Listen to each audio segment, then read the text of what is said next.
This is the Change Physician, episode 103.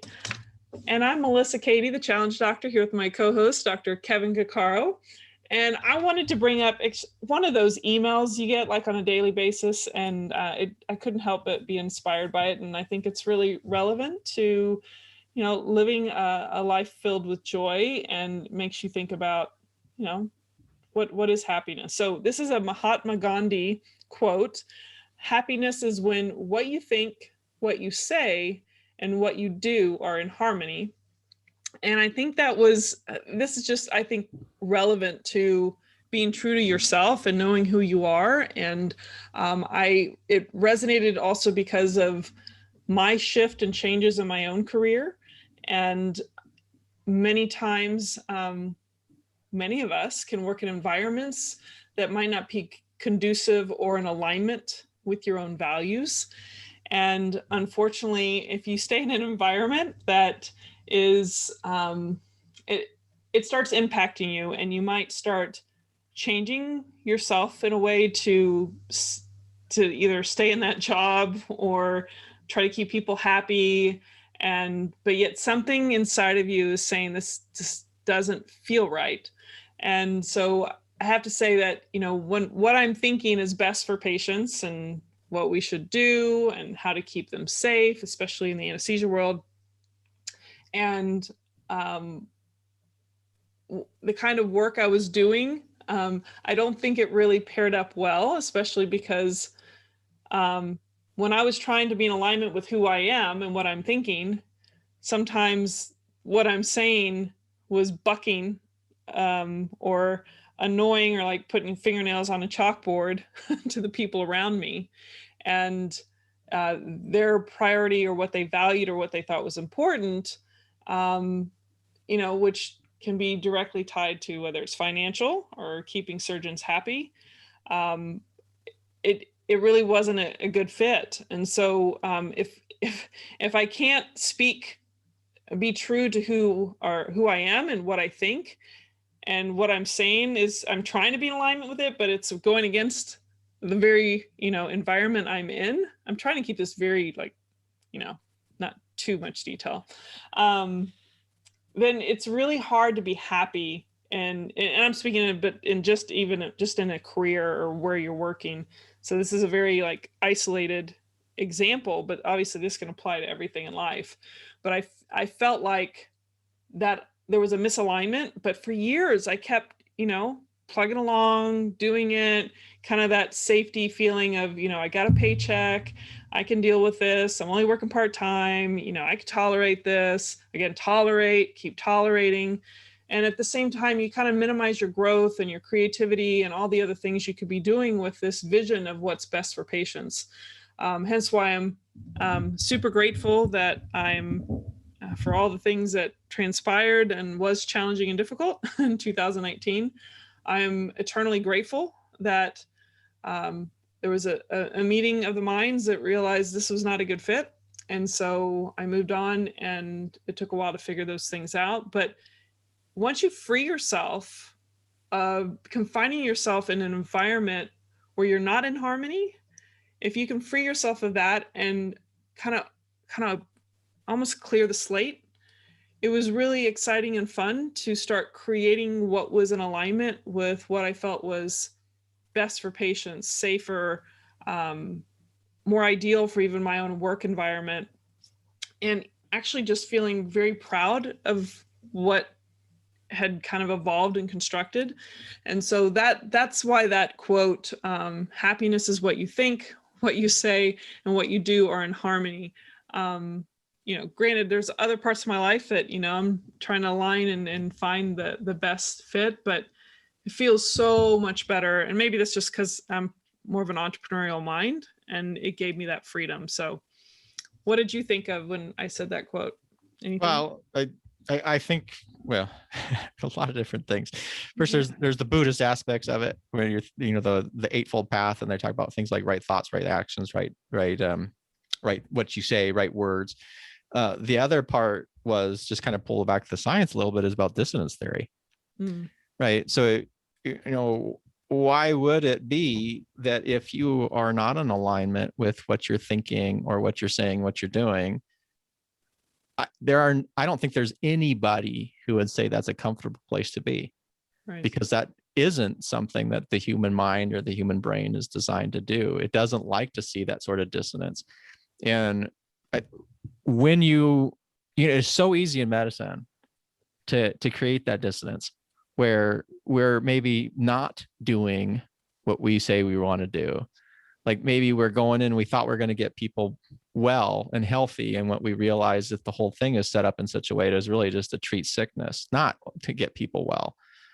That creates that sense of discomfort when what you think, what you say, and what you do are not aligned. And I think what either then happens is you got to resign yourself or to change what. So you end up doing what you don't want to do. Then you find yourself saying the things that you don't want to say. And ultimately what that may end up doing is causing you to think the thoughts that you don't want to think. and it's a very slippery road when that occurs. Yeah. And then if your core values are then being violated, then we start moving into this thing of moral injury or burnout, or however we're wanting to think about that. So you take the pro, which is, the beautiful quote where you're aligning what you're thinking, what you're saying, what you're doing.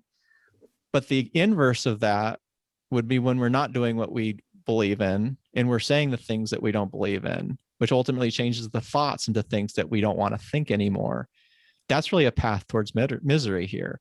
So I think it's very profound on both a level where you're looking at where you want to go with it. And on the same token is taking the flip side to see, well, what is the inverse of that? And what are the dangers that are associated as well? So I really do like that quote quite a bit, and we'll add it to my repertoire. So thank you. Yeah. And I just had something else I was gonna bounce off of what you just said, and it just escaped me, because then I just thought of something else. And that little other tangent I'll talk about maybe in Friday Faves, but well, let me expand one thing then, because there was something else that you said, that when we're talking about that, the discomfort that you felt, right? So you were for years working with a practice that didn't align with what your values were. Mm-hmm. And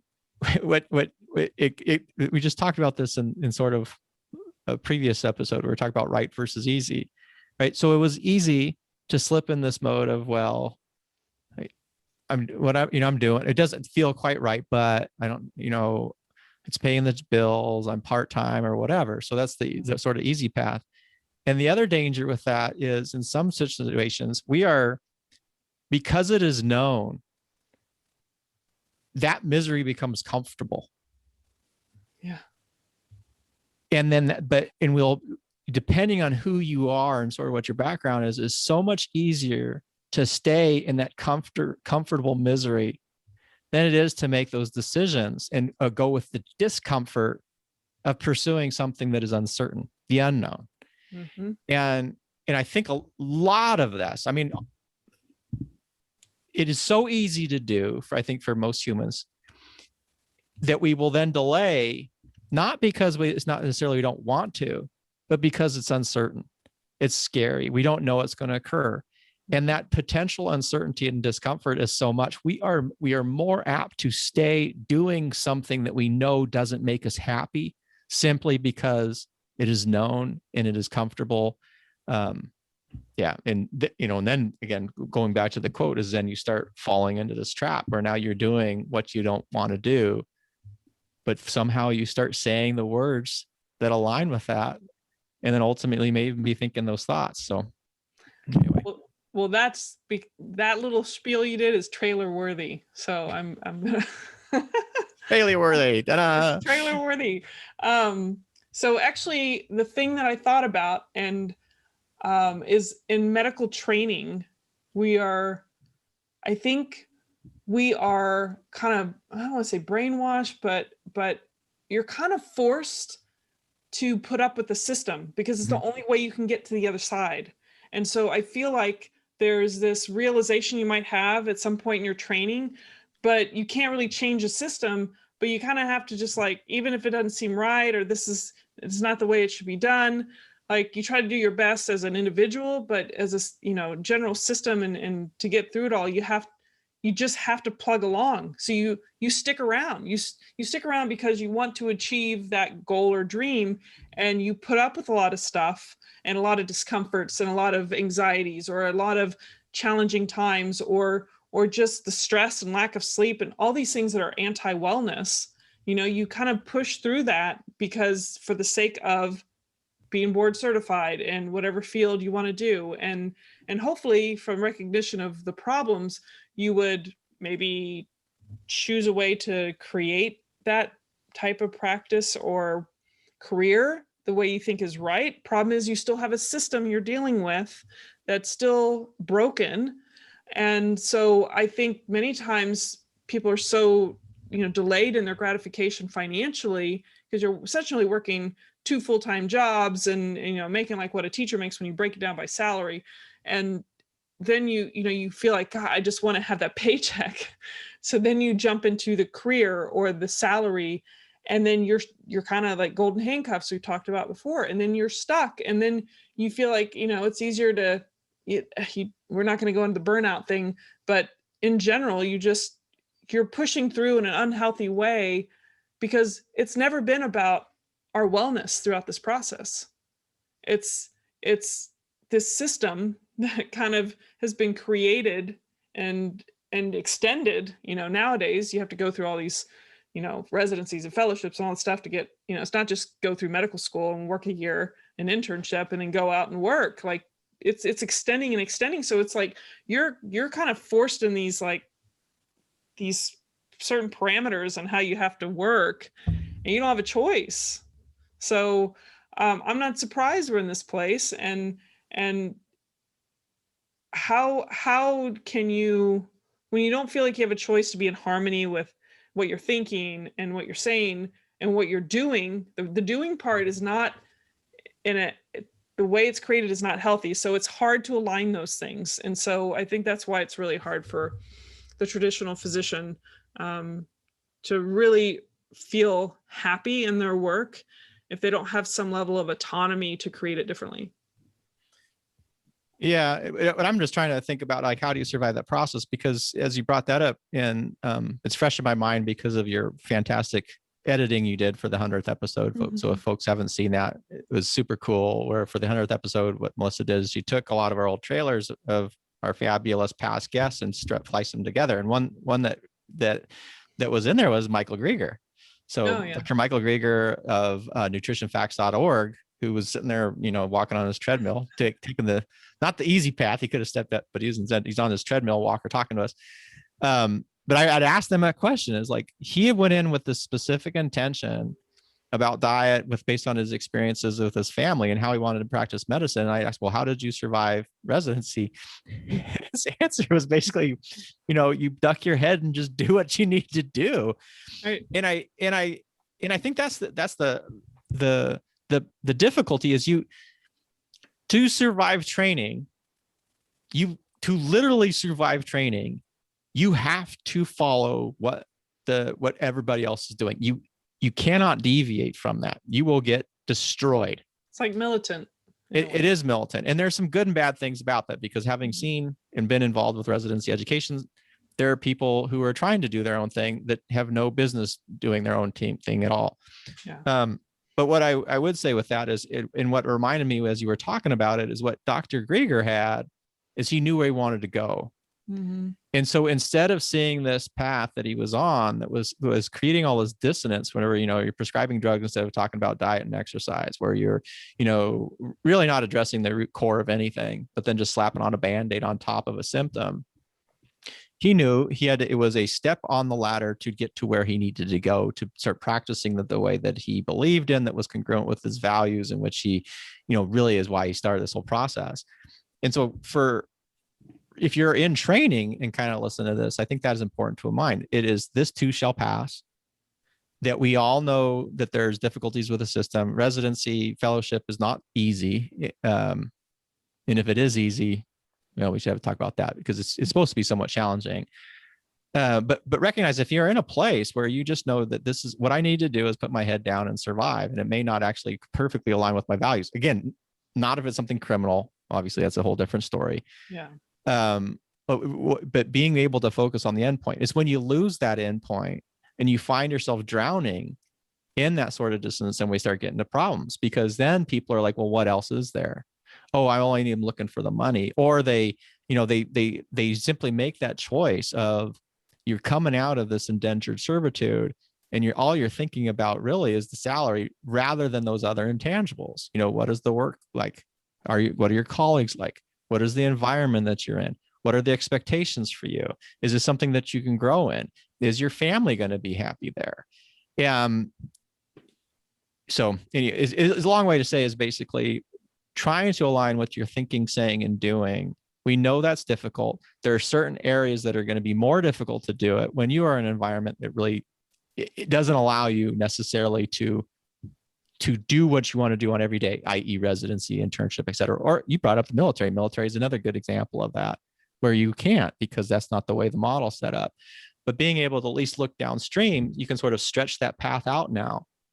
So maybe what I'm doing in this moment isn't what I want to be doing or isn't completely aligned with my values, but it may be one step in a longer doing path to ultimately what I want to be. And so to be able to kind of think in that sort of long stream, being able to align it to decrease the amount of distance between this day-to-day interaction is to be able to focus on what it is that you actually want. Now that brings up a whole nother question, because how many of us actually know what we want? Yeah. So, yeah, I think many times, part of that path to joy or happiness is through the process of, I guess, or a life of hard knocks. You realize what you don't want, and what doesn't feel right. And so getting to know who you are is, I have a quote on a little thing that hangs in my sunroom. Life is not about, I could have this as another episode, I guess. Life is not about finding yourself. Life is about creating yourself.